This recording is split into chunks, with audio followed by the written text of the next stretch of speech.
Hey plant gang, right here is the English holly, Ilex aquifolium, but this is a special one. We're talking about a cultivar. We're talking about Argentea Marginata, the white-edged variegated holly, the one with the white edges on the sides of the leaf, which really stand out. This plant is very valuable in the Christmas greenery industry. You see this show up a lot in Christmas greenery arrangements, and so it's used for commercially in that way, but also in the home landscape for a variety of different reasons.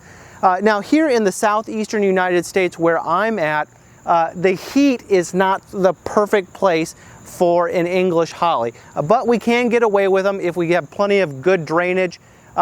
You might also see this listed as Ilex aquifolium variegata. You might see it listed as Ilex aquifolium variegatum.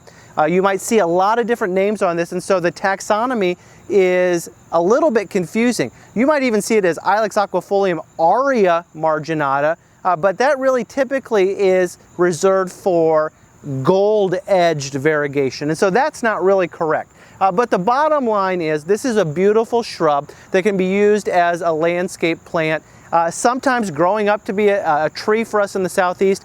If I was in the Pacific Northwest, I was in other maybe cooler night places, this would get a little bit bigger.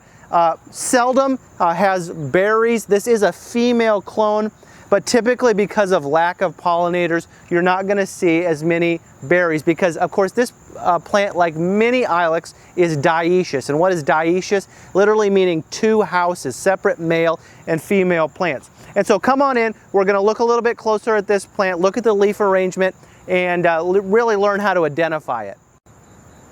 So English holly is a holly that is native to Europe, Western Asia, North Africa. Now the straight species of this plant gets larger than this variegated version of the plant.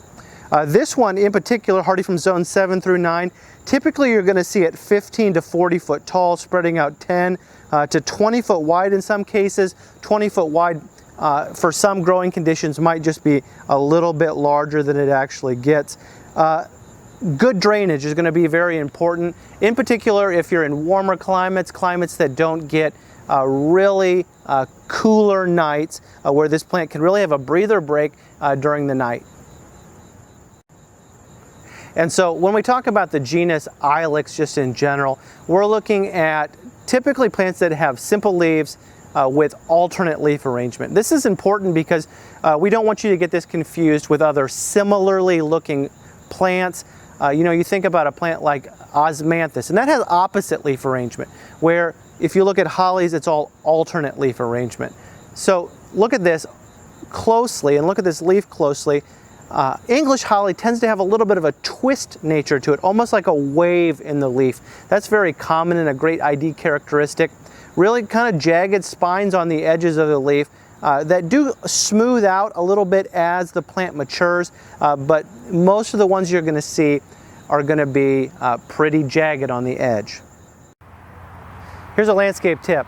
This is a beautiful holly, particularly valuable for making holiday greenery.